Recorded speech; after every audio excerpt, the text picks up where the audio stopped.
back to the mini episode with Mystic Scales and Fae Tales Podcast. I'm one of your hosts, Jennifer. And I'm your host, Lee. And this is a mini episode, meaning it's a short and sweet, fun book chat or about a book for 30 minutes. If it's your first time, welcome. And if it's not, welcome back. We are a romance, dystopian, fantasy podcast. And today we have a bookish chat to talk about because, dun dun dun, drum roll please, we attended Bookcon. Woo, woo, woo. For those who don't know or are not in the zeitgeist of things, Bookcon is a convention that happened this past month in April at the Javits Center in New York. It is run by Reed Pop, who also run New York City Comic Con. And originally Bookcon existed before the pandemic with Book Expo, which Book Expo is more of an industry based, so publishing industry event. And then at the end they had Bookcon that was open to the public. And they revamped it to just have the Bookcon part. And it was a Saturday all day and a Sunday all day, which is a little different for some conventions. They're usually 3 days or 4 days long. And yeah, it was focused on, from the name, books. Even though we have thoughts and feelings about that.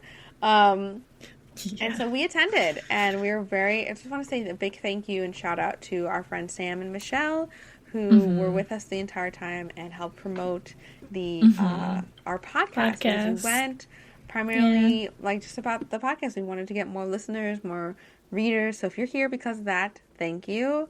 Yes, thank you so much. It's so sweet to meet people.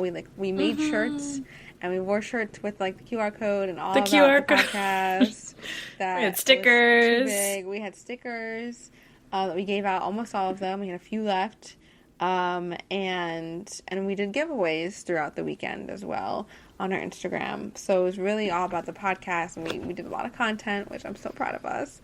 And we really wanted to, just really advertise this podcast as much as we can and get people in to become part of our great book community we have. So anyway, on this episode, that's a very long intro, but we're gonna give you our thoughts and feelings, our opinions, what we think could be improved, what we think did well, maybe talk about some of the goodies we walked away with, and just our overall experience of BookCon. And if we're gonna end it with talking about if we're gonna ever do it again, I think. Yes. So, but first start off, Lee, you have been to BookCon before, have you not? Yes, I have. Tell me a little bit about that. So I went when it was Book Expo, obviously. And it was like a whirlwind in a way that there were so many booths, so many publishers from Christian, novels, fiction, whatever, to, Simon and Schuster, their big names. I think one year, I think it was Simon, they had a book with Khloe Kardashian. So she was there, doing signings for her book. That's and crazy. Then I had friends who worked at Penguin, who worked in marketing. So they were promoting their books. And when I tell you the amount of books we thought we were going to get this time, the book cart situation, having the rolling bag, having the big ass backpack, whatever, that, Book Expo is what you needed it for. There was a reason people expected that, because I do remember, I still have the tote bag, but my back, my shoulder hurts so much from carrying away all the books. And Javits is not books. The free books. Yeah. And I had them for so long. I think I just got rid of them, a bunch of them last year. And most of them were ARCs, so they're early releases. But that's still a book, it's still a free book. So, and so many random things. I got a bunch of YA stuff, obviously. And then just there was one short story collection that I got, which was just cute. I got one that was a retelling of Les Mis from like a modern perspective. So it's just like super random. Thanks. And it extends your reading. That's the point of it too. Yeah, yeah.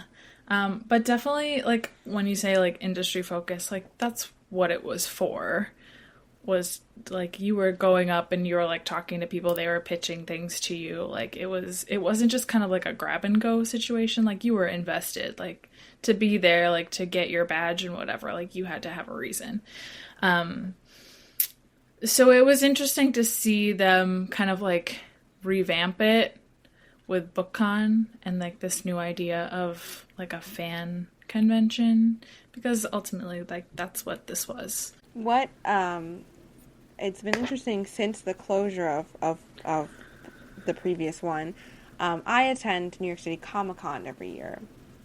And that I've always said is like a book con because I never went to Book Expo. But I've had great experiences there, and working it and also attending it, where it felt like a book convention. I've been trying to convince Lee to go with me for so long because all the like publishers are there, but they like Comic-Con itself was supporting it because it was like Comic-Con's fan convention, so supporting all kinds of media and not just comics and graphic novels, which are amazing. But like one year Rebecca Yarros was there for Fourth Wing. And this past year, George R.R. Martin was there for Game of Thrones. And Victoria Roth, before she announced the Divergent stuff, was there.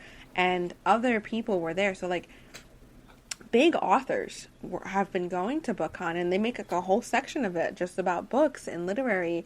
And they do... R.L. Stine has gone. And Anna Martin from Babysitter's Club. Like, big people have gone to New York City Comic-Con. It's become this. And also, if people don't know, it's a very heavy librarian show. A lot of librarians go to New York City Comic-Con. New York Public Library does a whole thing there. They actually have panels there that the librarians get credit if they go. And there's a lot of... I didn't know that. Yeah, and Thursday, I think it was Thursday usually, is like... That is the day where they do all that stuff, and if you go up, last year they had we went upstairs to the fourth floor.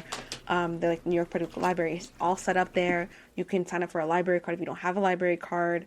They do a lot of stuff, and a lot of librarians get to go for free for this, and this is like an industry show for them because if you think about it, librarians have to know everything, and they have to know what's important and what's going on, and this is the place that they're going to learn all this because it's every fandom. So all of their patrons that are kids and teenagers and even adults are going to be coming to them asking them about this stuff, about what's new in this license, or what's the popular webtoon, or what's the popular Marvel thing, or the manga, and especially manga.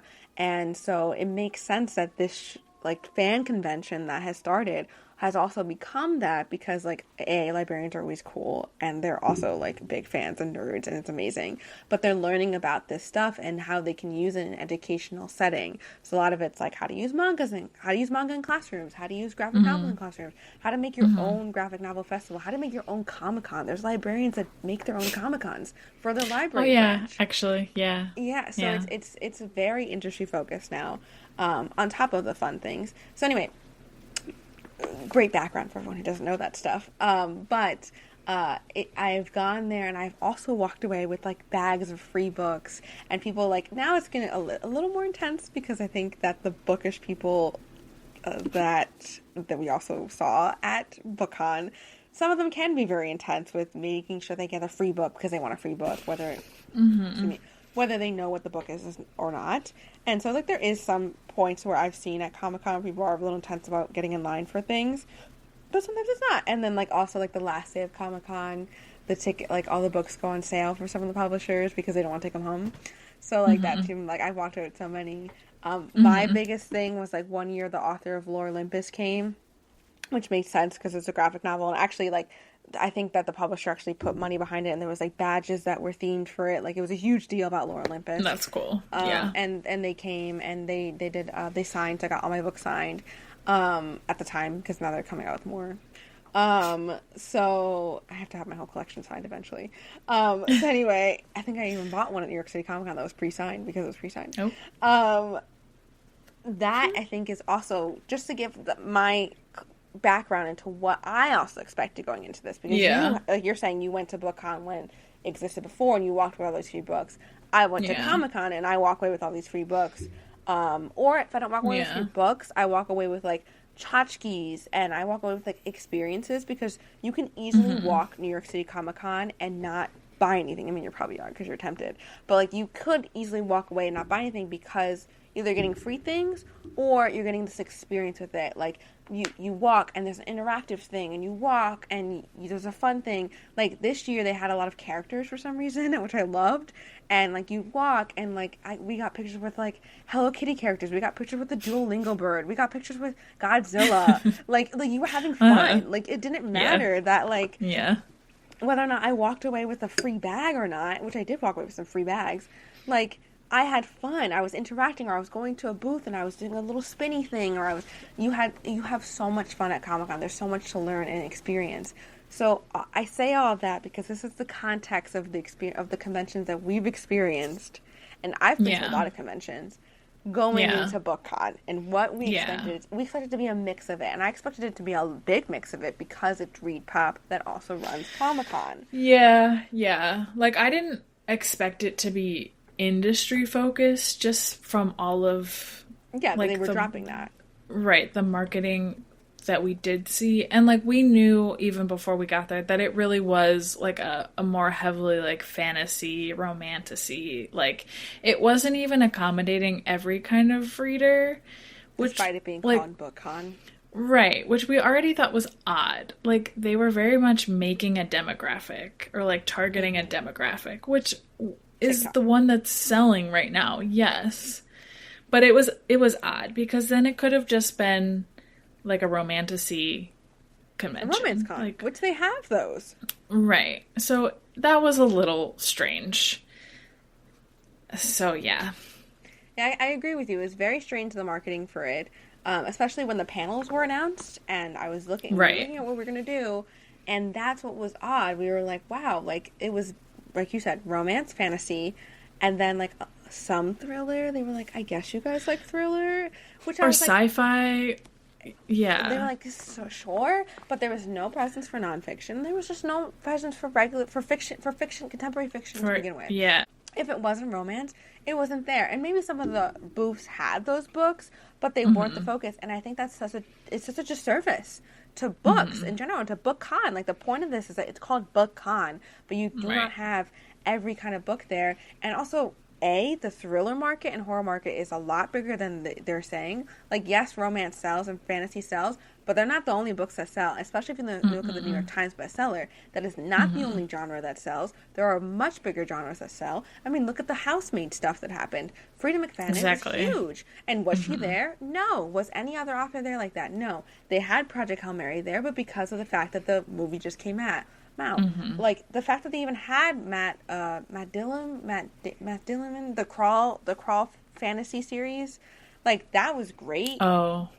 Because, like, yes, that's fantasy, but, like, he's the biggest one that was different from it. So, like, it really, you could tell how passionate I am about this, because it really frustrated me that, like, you have this opportunity to also expose readers to different genres. So what you were saying when you went before, you got all these different books of different things you wouldn't necessarily think of, and you would read a free arc, and then get inspired from when you're going to go forward, and it exposes you to so much more. Perfect market opportunity for so much more. And on top of that, I will mention this now because it's an opinion I have, there was nothing for children's and young adult, and that's not what they marketed to, and I get it. But there's this missing market, and it was odd because Lee and I went to panels, and we mentioned this in our Siege and Storm episode, that we went to Lee Bardugo panel, which was amazing. But we're sitting there, and I turned to Lee, and I'm like, we're listening to this author talk about this young adult book and the importance of it to them, but there's no young adults in the room, because they didn't offer they didn't offer children's tickets to begin with, and they didn't market it that way. So, like, and that wasn't the only one. I went to another panel that also had other YA authors like Chloe Gong and other. There were so many YA authors and YA panels, but it's all adults. And I just was like, that's insane to me. It should be a mix. The audience that you're talking to and the importance of the audience is not even present in the room. Right. Mic drop. Yeah. That was my biggest anger. One of the biggest ones.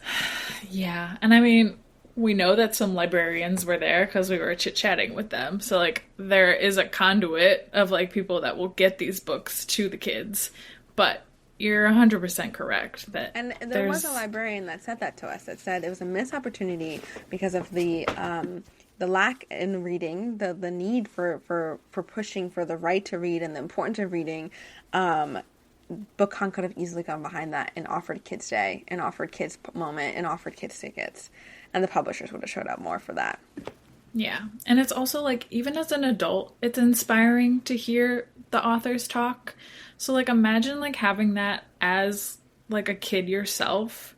To be like, wow, like, if your dream is to write, or, like, you have questions about the world, like, to hear them speak about it. Like Lee, she hit on so many, like, it could have been the research aspect. It could have been, like, how to be a writer. It could have been, like, how to make it in Hollywood. Like, so many things could have inspired kids. And you're right, like, they weren't there. They weren't allowed to experience that. Imagine if kids were there and Rick Riordan came and had a panel. And they're able to go to his signing after. Yeah. I'm just saying. I mean, because, yeah, there were so many Percy people. Percy, like, there was a backdrop that was super cute. Like, Disney Publishing was there. They could have done something. Yep. That, yeah, that's a big one. That's a big missed opportunity. Like, imagine. Like, if any of those big children's authors were there. And then, like, and it's also, it's 2 for 1 because you get the parents that are there, or if you don't even have a kid and you have a niece or nephew and you're walking and you see all this stuff, you're going to grab them. I've seen it at Comic-Con when I work it. You grab it. You're going to be like, I want for this person. It inspires you, and you get the book sale and things. So it's like, there's so much that could have been because of that. I think our biggest thing, too, is that the show floor was barely a show floor, and it was very shocking because small. We did not know. If you've been to Javits and you've been to any convention there's a huge show floor. That's the one for Comic-Con. That is not what was used for this. They primarily used the new building of Javits, which is like on the right side of it, and so they used like a portion of the show floor, but it was very small.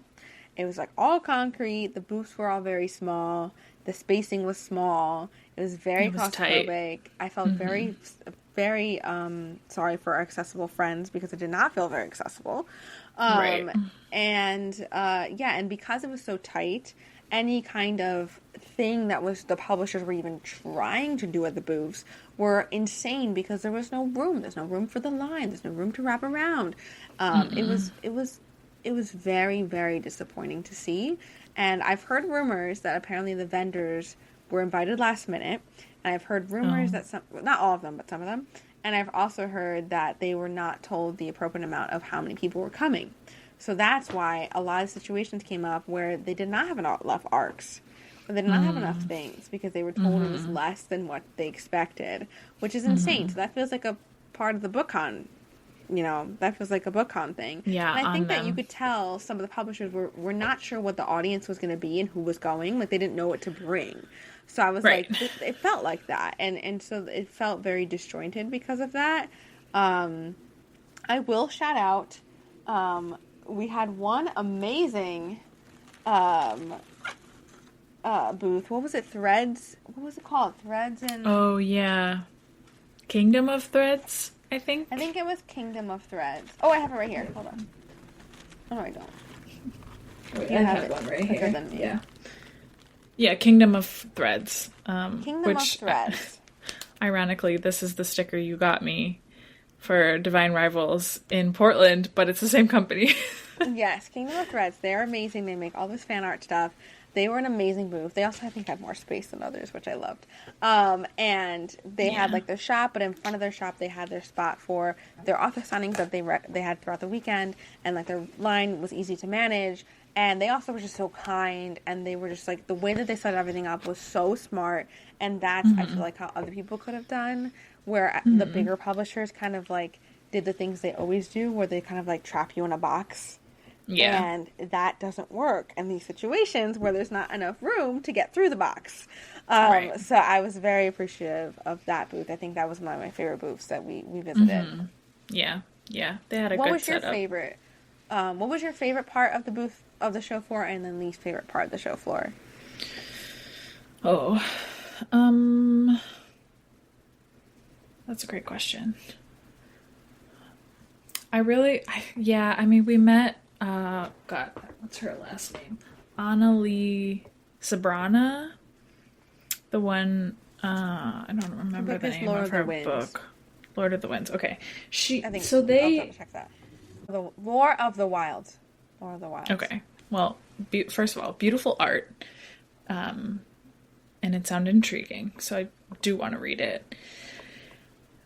But they were like waiting for their signing to start, and we like went up and asked kind of like what's going on, and they let us like go meet her, which was like super sweet and so calm. Like there was no like you can't do that or like anything like that, which was very nice. So I liked that. I liked downstairs, which was like the indie alley. And that's separate from show floor, yeah. Yeah. So do you not want me to talk about that? No, you can talk about it. I'm just mentioning it to the listener. The indie alley is separate from the show floor. It was downstairs in a huge area, just so people who didn't go. Yeah, I mean, I guess I liked that, but it was overwhelming because I think there was too many. And this might just be me. Like, this will happen, like, when I'm shopping, too, but I get burnt out, like, real fast. And then I just kind of, like, shut down. So, like, by the time we got to, like, the last 2 rows of people, I just kind of felt bad. Because, like, these are all, like, individuals who have to, like, pitch you their book.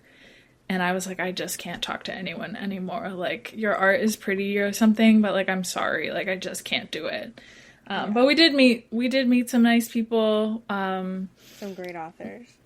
Great authors. One of our friends got an awesome like pre-order, which was kind of cool that she could like order it right there, and it was like gonna be sent to her house, so she didn't have to worry about like 1, lugging around the book, or like 2, damaging the book, because it was like a special edition art copy. I thought it was odd down there that like they had a huge booth for Barnes and Noble. Okay, and so the reason they do that is because Barnes & Noble wants to be, this is my industry insight, Barnes & Noble wants to be treated like an indie store. So they consider themselves indie, even though they are not indie in any way. But because of that, because it's Indie Alley, you had Rip Bodice there, an indie bookstore. You had the Green Dragon, an indie bookstore. You had Last Chapter, an indie bookstore. And there was somebody, who else was next to, wasn't there another one next to Barnes & Noble, or was it just Barnes & Noble? I think it was just Barnes & Noble. So then there's Barnes & Noble. But the Legends and Lattes were, but the other one was upstairs. Yeah, Legends and Lattes, I'm not sure how they got upstairs, but it might just be that they were able to fight for that spot up there. Really paid for it, yeah. But they also aren't a big bookshop, so I don't know if they could have supported a big thing downstairs. I don't know. But they went upstairs. I don't know how they got upstairs. They're very popular here in New York now that they've opened. So, but yeah, so I think that's why Barnes & Noble's down there. Also, I will say for Comic-Con, Barnes & Noble's always down there because they bring a lot of books and they need a lot of space. So it also is just a logistic thing. They were definitely like, is funny. Yeah, and like they were slammed. Like when we went on Sunday and we were there first thing, like people were beelining for that place. And I don't know if that was just they wanted the copy of the book because they were going to get it signed later. I don't know. Yeah, they did have, like, mainly what they had there was only the books of the people that were there. So it probably. Yeah. I'll also say I don't think it really registered for me where the author signing was until the end when I was... when I was like, oh, those, like, things in the back that had numbers. Like, that's where people were going. Like, it was not obvious. And we didn't do any author signings because we just didn't get them. But yeah, I think that some of the layout was a little confusing in that regard. So, I don't know. I agree with you. I think that I enjoyed Indie Alley. Oh my god, I would have just stayed there. Like, I had so much fun going back there with you. I went there 3 times. I very much enjoyed it. I would have done it I would have done it in parts so that way I wouldn't get fatigued, because I also get fatigued by the end of it. Yeah. So, like, I would easily be like, let's do half of it today and half of it tomorrow, just so we can enjoy it. Like, I would have easily done... That was Bookcon to me. That's what a book convention felt like. And I mean, that's what that's what the show floor of Comic-Con is. It's like that, and then you just add on the publishers on the other side. Like, that's what it could have been. Like, the big publishers, they have big booths, and they have more money.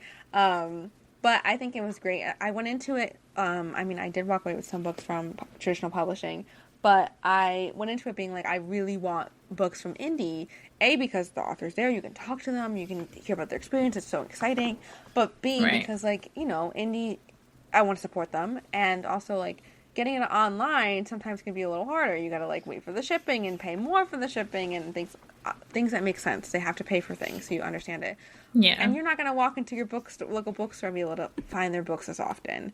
With the traditional publishing, I can walk to any Barnes & Noble and get a Leigh Bardugo book. I don't need to buy a Leigh Bardugo book there. So that was, like, my main focus. I did walk away with a few, and I'm really happy. I actually walked away from a few from Alex's Bookshop, which is another indie bookstore. And they had a lot of, like, indie authors there. So that was pretty great. So I found I got this amazing Peter Millark sweater there. Like, I found all the things I walked away from, most of it was from Indie Alley. So I really appreciate it. And Lee and I are in our Western Cowgirl era, and we met some amazing authors that supported that. So we were able to get some arcs and things. And, like, that's where we got arcs. Yeah. Like we got some really cool stuff in Indie Alley. That was our, like, exploring something new. And it was nice that, like, something, like, came out of it, you know? Like, we got those chapter previews, and then we got them signed, so, like, that was cool. But, yeah, there wasn't a lot of the, I don't know, like, come check this out. Like, this might not be what you've seen before. It was kind of all, like, yeah, we just fit, like, a different niche of romantasy. Like, are you into this or not? I would say. Well, there's a lot of sports, too. A lot of sports romance. Yeah, there was a lot of sports. I almost was, like, difficult and, like, you know what? I'm never going to read a hockey romance. There's so much hockey. What if I just never do it? Like, what if I don't conform? I still haven't, but... I feel like don't. That's because I haven't watched Heated Rivalries yet. Like, I just don't care. I did care, and then I don't. But yeah, I really, really loved Indie Alley. I think the show floor had so many things, and the biggest thing that, like, they needed to work on was there was no food. Like, they had like 2 or 3 food options. Of course, 2 or 3 food options for thousands of people is gonna be crazy. So most people left. I actually saw a girl. I was like, shout out to you. She was coming back with this huge box of pizza, clearly for her and her friends. And I was like, smart. I was like, that was a genius move. I was like, I would have done that for us. I was like, that was so smart. I know that one of the days we left and we ate outside. Another day we did get food there because the line was short, and it was like, okay, let's just get food because it's short. Yeah. But yeah, that was the thing that was, like, really hard, was that the fact that, and where Javits is, if you've never been to New York, like, it's, like, all the way by the water, and it's the end of the city, isn't it? Yeah, like, it's not convenient. Not accessible. No. In terms of food. Like, you have to walk a couple blocks to really get to some food. And the restaurants there, like, they're kind of more uppriced because, like, they can be of the area. So, like, you have to really, like, walk and find, like, that affordable thing. And then you have to go closer to Penn Station and 34th Street, where MSG is, and stuff to, like, get some more affordable food. So it's, like, it sucks, like, having to leave the convention. You gotta walk a couple blocks to really get, like, some affordable food. So yeah, it's that was my biggest thing of the downfall of it. Obviously, then and that was something like having gone to, like, Comic-Con and everything. Like, you didn't think you would have to plan for that, you know? You were like, I know the space. We were so confused. Yeah, so that was just, like, a wrench in everything that didn't need to be. Yeah, because usually with Comic-Con, they have a whole cafeteria downstairs that's open, and it's amazing. They run it so well, too. I love the workers there. They run it so well. Yeah, there's a food hall, and then if you can't get into there for some reason, they move it so quickly. There's also a bunch of food trucks outside. They line up, like, inside of Javits, like, in their parking lot. They line up all of these food trucks so you can get food from. And so, like, there's so many food options. And then the same thing that they had on the show floor, they have all of those surrounding the show floor, where there's, like, different food in the back, different foods downstairs. So there's many options. And, like, yeah, you're probably paying, like, $20 for a meal, but it's there. And, like, you could just get your food, and there's some good food there. And there's 2 Starbucks open, And there's also another food court upstairs that's a fast service so you can walk and get food. Then there's grab and go things of like snacks and like there's like an Amazon one that's like a grab and go of like little like pre-made sandwiches. So there's so many food options. It's insane.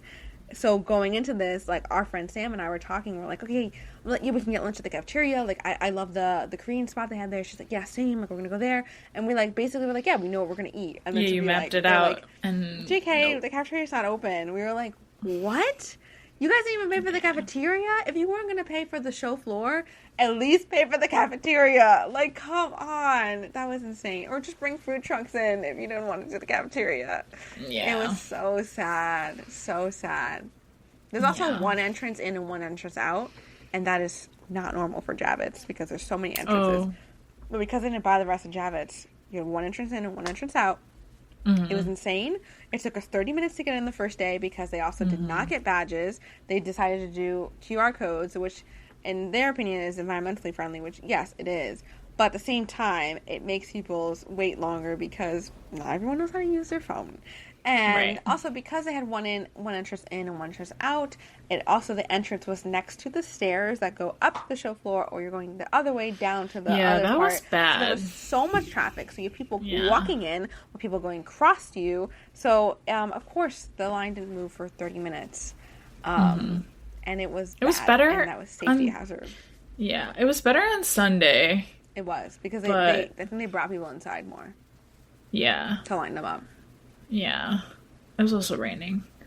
But yeah, getting in, like we were in a groove because we were like moving, and then we just hit like a stalemate and just stopped for a while, which was crummy.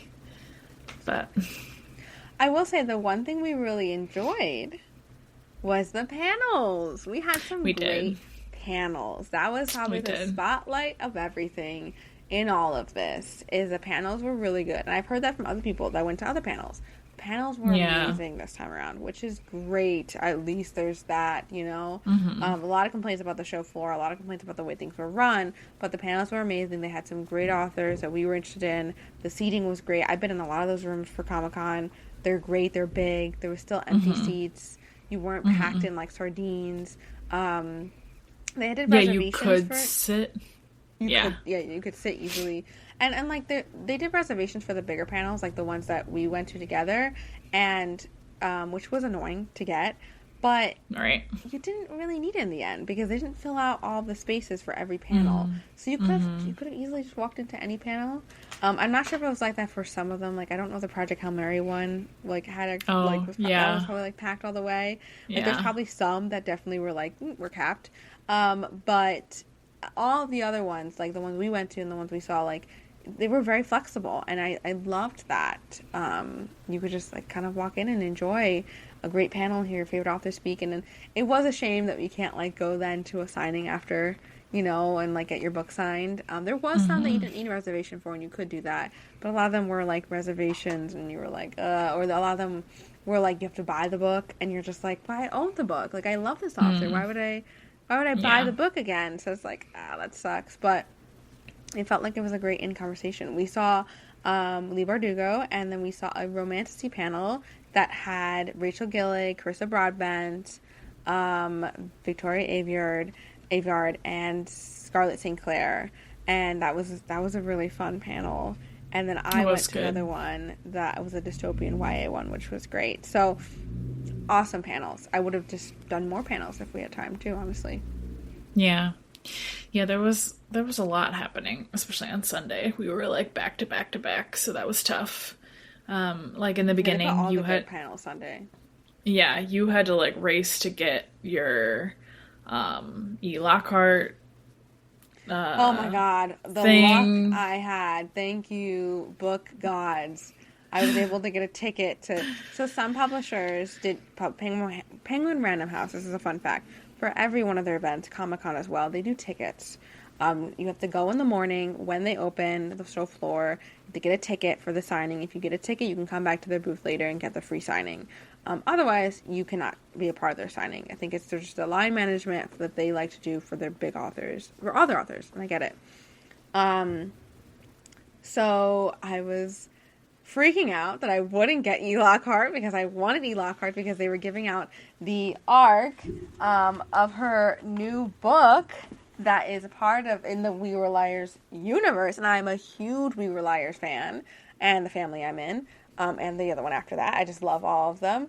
So I was able and very happy that I got the ticket. It was pure luck because at first they said no, and then I just like kind of worked. Waited it out. I waited it out. Yeah. And I was able to get it. And she signed it and she said, please keep my secret. And she's like, you're one of the first people to read this because the arc just came out. This is like a new arc. So I really need to read it so that way I feel like you do. I'm fresh and new. So I'm going to just like let it sit there and be like, yay! And then like, right. like, I should read it within my week so I know that I'm like, I am one of the first people. Oh my god, and she wrote it like she did with We Were Liars, where it's like fragmented. Stop. I can't wait to read this. Tell our listeners what it's called. The book? It's called The Pools. Yeah. And it says The Pools, a Love Story. Comes out in October. So I very happy. But yes, I had to run to do this before we were back to back with panels. This is the one thing I wanted and the one thing I was able to walk away with. I feel very lucky because a lot of people did not get what they wanted that whole weekend. But I got what I wanted. I kind of wish that there were more authors. I don't know. It just kind of felt like they had the same people and they were just like rotating through them. They definitely were. They did not have that big named authors, I feel like. No, but even like the smaller ones, they just didn't. I don't know.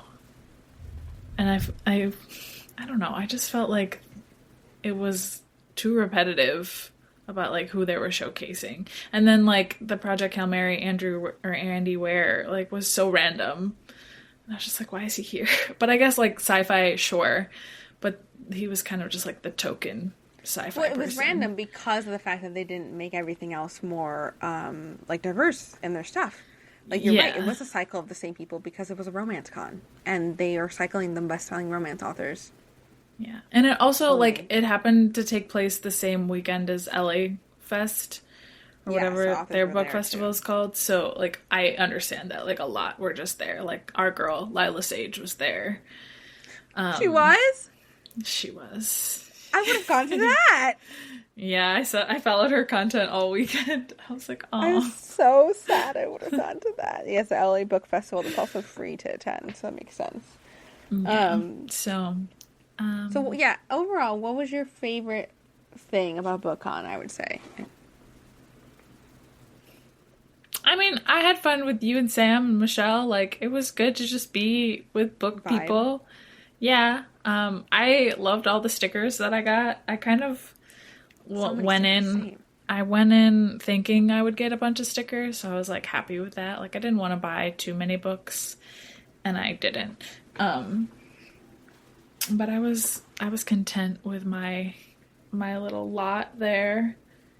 And yeah, I guess I just wish we also saw there was a real big focus on SJM, which is to be expected. But I don't know. We were a little over that. I was so angry. I was like, I'm so done with this. But, I mean, what are you going to do? So, and I guess I wish I would have come away with more people that I wanted to read. But there were a couple, like you said, sports that are definitely on my list, and I got one on my Kindle, so I gotta read that soon. And we did talk to a pretty cool author, he had us choose our like house in his fantasy world, so that was fun. Yeah, I'm definitely gonna get his book. I liked. Yeah, there was some great indies we walked away with and that we followed. Yeah. So I think I got out of it what I wanted in terms of that aspect with the indies, which was great. So the question becomes, would you go again? I don't need to. Like, I think if I went again, it would be more like what authors are going. And I don't know, when we got the tickets, did we already know who was going? You'll have to We knew remind like me. the bigger ones. We didn't know the ones that were coming to the publishers. You don't normally do. But we did. I think we did know about like Lee Bardugo going. Okay. And like But we I knew weren't- about Carissa Broadbent, so I was excited Okay. about her. Okay. They were announcing like some, yeah. So I feel like I would make it more like author and panel focused next time. That's the thing. You wouldn't know what day they're going, though. That's the panels. You would know sometimes if Yeah. they're there both days, but what if like Saturday they didn't do any panels and like Sunday they do? That's the Well, hard I thing. mean, it wasn't that hard for people to like sell tickets, so I That's feel like true. you Honestly, just you're get right. both, and then yeah, because I right. feel like the whole like basically month leading up to it, like we had a lot of people either like drop Sorry. out or be like, oh, I got a ticket from so and so it ended up not being too crazy. Yeah, that's true. Sorry. So yeah, I think I would just pay attention to that. What about you? I agree. I think I would only, and it would have to be a real pull for me to want to go for the author because like we've talked about this before, even going into it. Like they're just people that tour their books all the time. You know, when they have new books, they go on a tour. So like if we don't, we're lucky enough to live in this tri-state area where they come to a lot. And so if we don't get to, except for Lila Sage, we haven't met her yet. We will meet her. But like if they haven't come, like we'll find them. Like there's a way to find them and to meet them. So it's like I have to have a real pull to be like, oh my god, yes, I would love to go and see them talk, and or they're talking with other people. I really enjoyed Sunday. Saturday was a lot.